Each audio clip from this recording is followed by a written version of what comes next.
About a month ago, I got the opportunity to try out 8K on the Sony A7R5, and that camera is pretty killer. I have to say, it's a pretty killer camera. I also got to try out the A7CR, which is basically a baby A7R5, but without the 8K. So 8K in the A7R5. 4K on the A7CR. I'm surprised I can say those names as fast as I can, actually, without my brain just being like, what number goes in front of what? Anyways, both cameras I really liked. Both shoot the same megapixels in regards to photography. But again, 8K, 4K.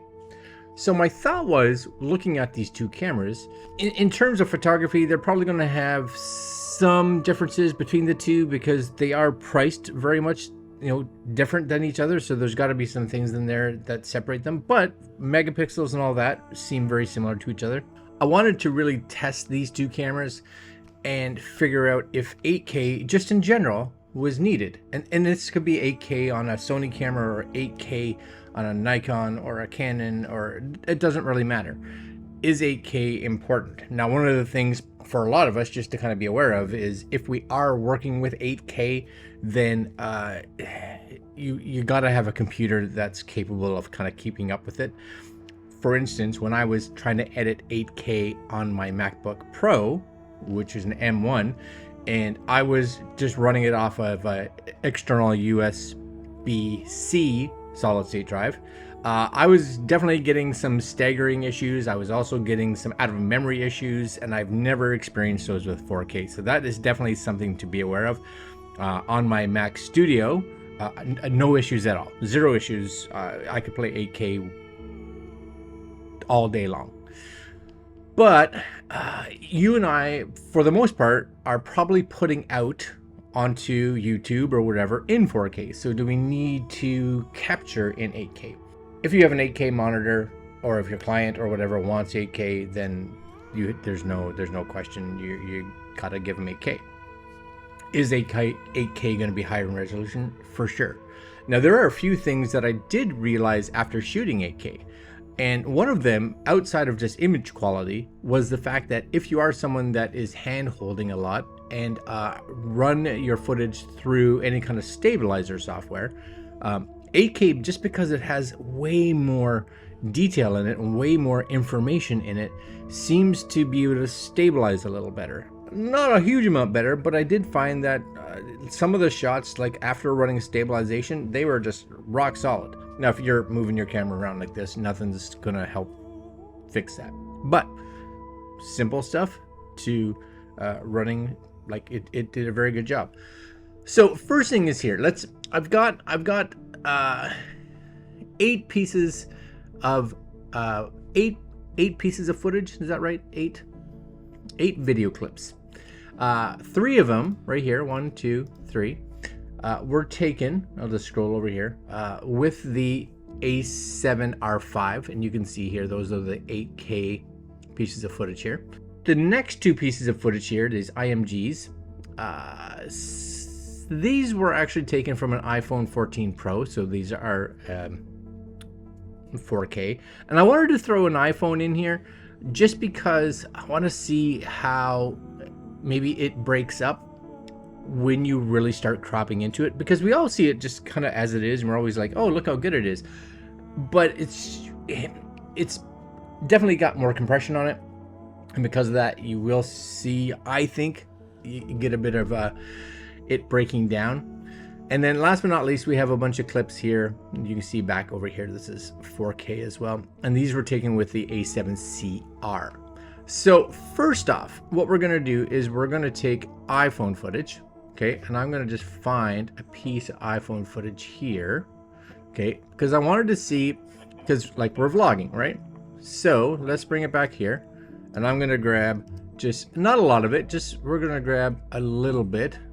Yes, that should probably be enough. How much do we have here? That is about 8 seconds. So let's bring that a little higher. Let's bring up to like 15 seconds.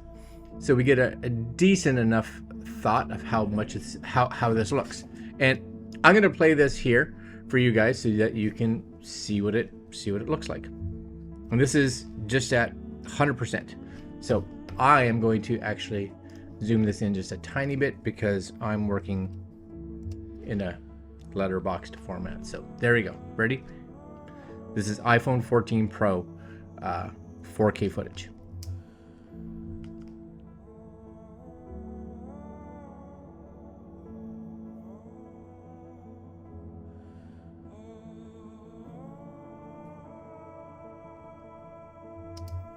Now, of course, I always think iPhone 14 Pro, when you're not doing anything to it, it looks really quite good, and I would say that looks decent. So let's take that exact same footage, right? And we're at 114%, but whatever, it's 100% because I just had to get the width out to what it's supposed to be.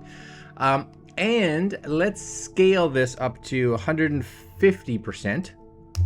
Okay, 150%, and we're gonna play this again now and see what it's like at 150%. And again, I'm showing you full screen so you guys get a good idea. This is 150%.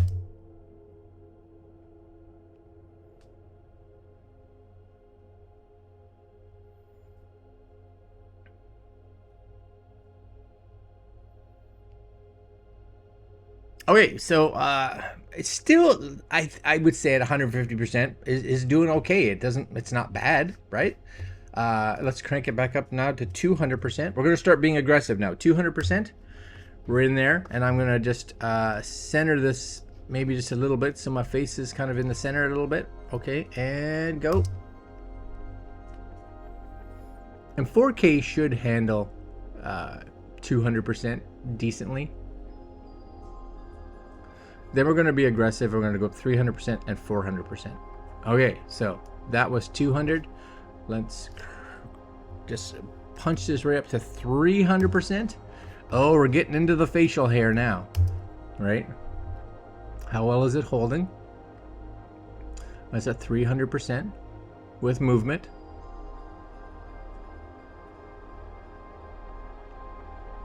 And you guys leave comments down below to let me know what you think, you know. All right, and last but not least, because we don't want to go crazy aggressive, 400%.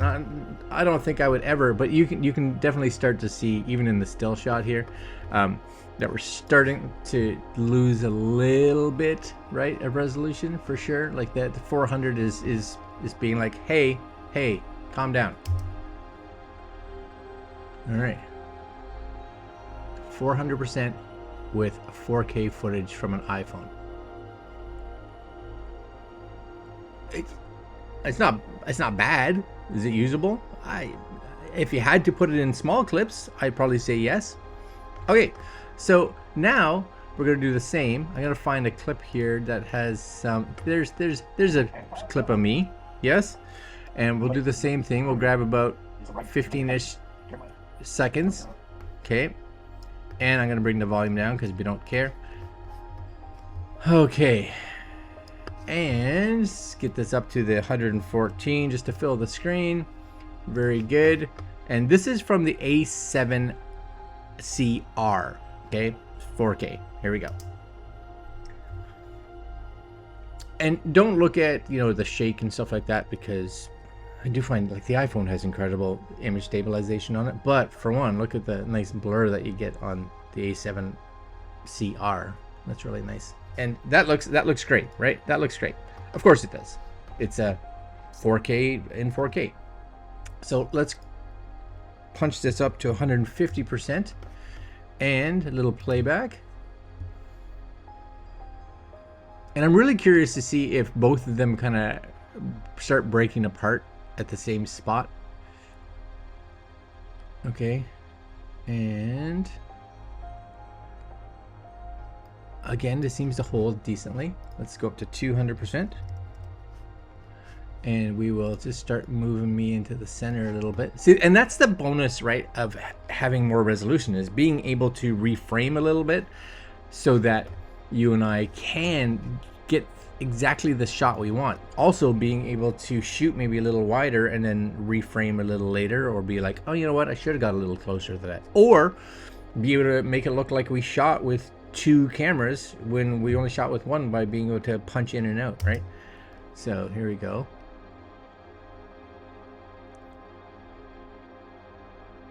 Yeah, what are we at now? 200%.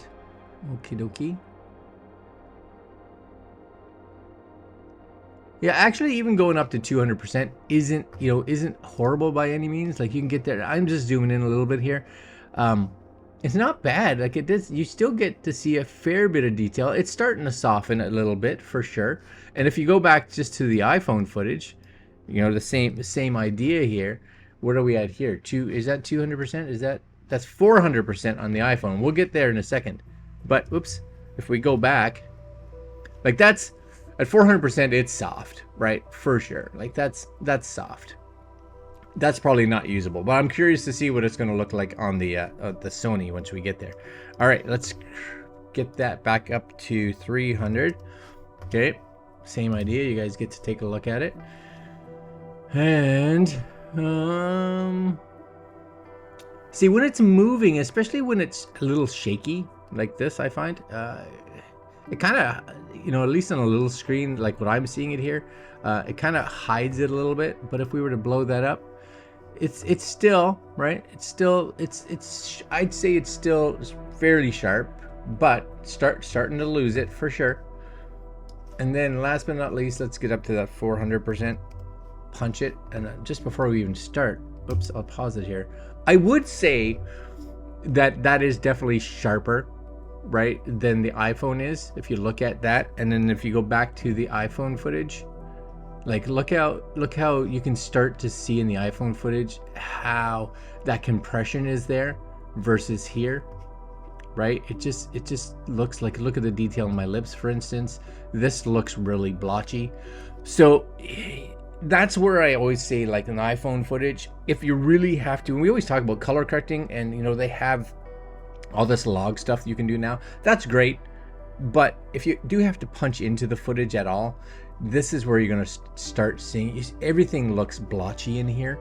Now, if you look back here, and it's all that compression, it's all that compression that's happening. If you come here, right, and even move this around a little bit. So if I come here and come down to the skin tones, right, like there's no blotchiness. It's not there. Right, it didn't record it with any of that blotchiness. So even at 400%, that's gonna be way better, and you can kind of see it moving through here. Doable?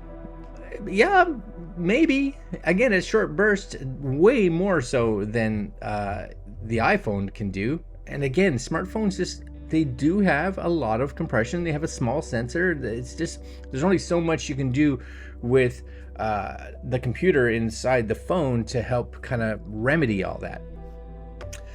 Now let's go back up to the good old this is the 8K taken off of the A7R5. Okay, A7R5. I'm gonna bring that down, and again, this is normal, so we'll just fill the screen, so 114%, give you guys a little bit of a playback. So now we're taking 8K footage, and we're actually shrinking it down. Even though it shows here, we're actually playing it like at, I don't know, what is it, 25% of its size or something like that. So we should be able to get up quite high and have no issues. So let's bring that up to 150%, and take a gander. I'm not even going to zoom in on this until we get close to that 400%. So now we're up at, see, that still looks great. No questions at all. All right, back it up a little bit. 200%, zero issue. It's going to be zero issues. And for me, even when I'm shooting a lot of videos, especially ones downstairs when I'm doing tech review stuff, I am usually cropping in, especially top camera and the camera that faces me. Easily I'm cropping it anywhere from like 120% to like 150%, and that's with 4K footage. So I would think 300%, and this gets down now to just verifying where your actual focus hit, right? Making sure your focus hit. So now we're at 300%, and I'm curious. I'm just going to stop it right there, and I want to go full screen on this. Like that looks like at 300%. That's fantastic, right? There's no issues at all. You can even start to see here, like all the little pores in my skin still, right? And it's like, yeah, that's excellent. That's super excellent. 8K, right? And that's really, and I get a lot of people talking about, they're like, oh, it's 8K. What do you need 8K for? Well, there is definitely argument for 8K. And I think if I was about to spend a couple $1,000s on a new camera, you know, $4,000 or $5,000 Canadian on a new camera, I would definitely be thinking about 8K for sure. I would 100% would want a camera with 8K. And here, this is at 400%. And I kind of want to watch as my head turns again, if there is a shot here of my head turning. Right there. Let's pop this up. Oh, go back a couple of frames. Where's a nice shot? Like, it hit over here. But again, like it's so good. Like that is so good. The issue now here is this part of my face probably wasn't even in focus. You know, like right, look at that. Look how sharp that is. I look like Wolverine. I'm just, oh yeah. But that is, in my opinion, like that's the benefit of having that 8K. What are we at? 400%. Let's go crazy. Let's crank this up to 600%. And I'm just going to start showing the screens. 600%. I think we still look just as good or better than the 4K did at 400%. And then last but not least, let's get this up. We'll get it up to 800%. Come on now. We're starting to see it for sure. This is where we start to see it starting to break apart, right? And I don't want to say break apart. We're seeing the limitations of resolution. We're in 800%.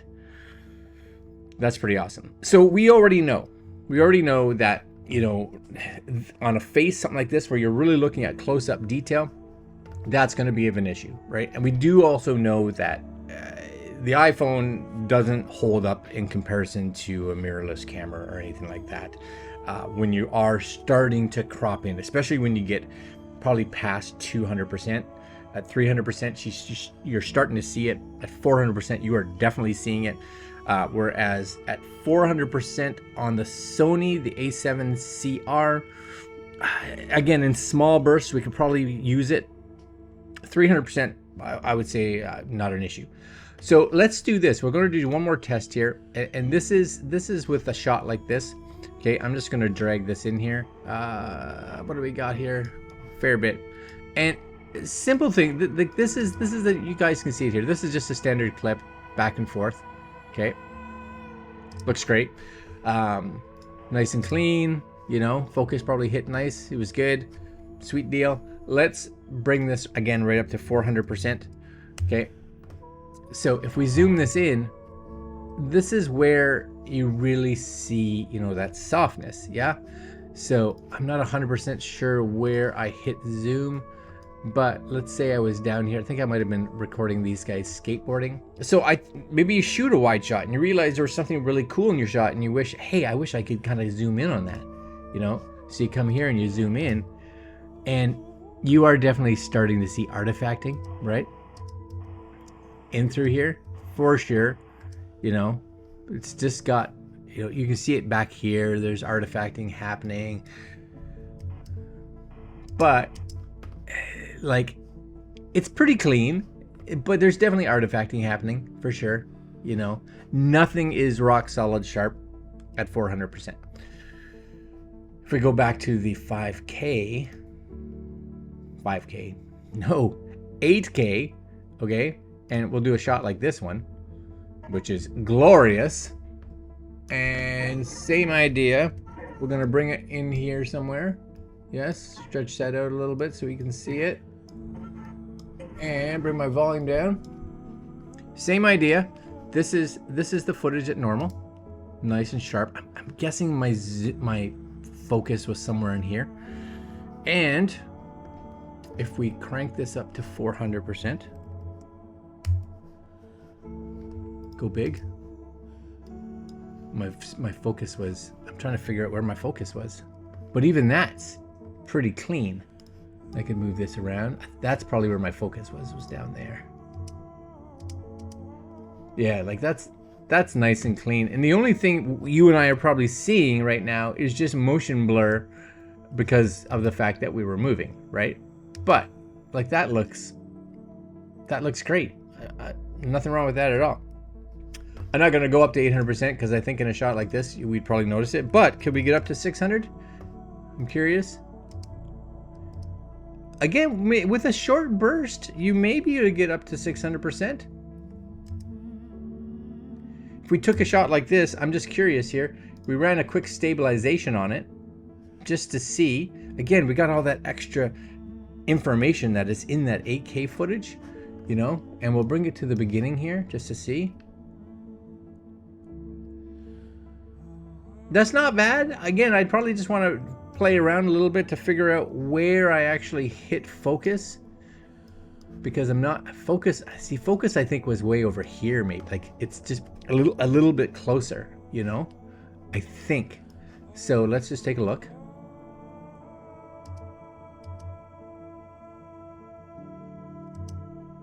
It's a little judder, but I'm at like, it's not horrible, you know, definitely not horrible. And I got some smoothing on there. Maybe I don't want to smooth it a little bit more, whatever. That's where 8K plays. So, you know, we get a lot of people that I've talked to, especially I released a video of our trip and this was actually put out all in 8K. And a lot of people are like, yeah, 8K is cool. It sounds great. But who can see it in 8K? And I agree with you there. I don't have anything that can play 8K. My hope is, of course, one day I will. 8K will at one point probably become a standard when, you know, 5 years from now, 10 years from now, whatever. But for those of us that are editing and working in a 4K timeline, being able to really get in and punch in on this kind of footage, that's where it's really important, right? And none of us are probably going to punch in 600%, 800%, et cetera, but let's say I wanted 300%, you know? So I was like, let's rock out 300%, kind of put it right here. Well, that becomes very useful, you know? Like that's very useful. So I don't know if I would do that with, especially not a lot of clips. And this is just gonna hold its own way nicer. All right, guys, this was a little bit for me as well as for you because, you know, my hope at some point is that I'll be picking up a new camera. And I'm hoping that we start to see more cameras, especially like mirrorless cameras, come out that have 8K. I don't even need the megapixels of the photo side. Just some 8K video and a little bit more budget friendly would be fantastic, because especially for me that does things like YouTube videos for tech, like a top-down camera that could shoot 8K, which means I could like really zoom into it. Oh yeah, that would be awesome. All right, guys, 8K versus 4K. 4K for the most of us probably works great. 4K holds its own without question. But 8K, yeah, that's good stuff. Good stuff. Just make sure you have a computer that can handle it. You need a pretty beefy monster for sure. All right, guys, if you have any questions on it, let me know. And that's it. Later.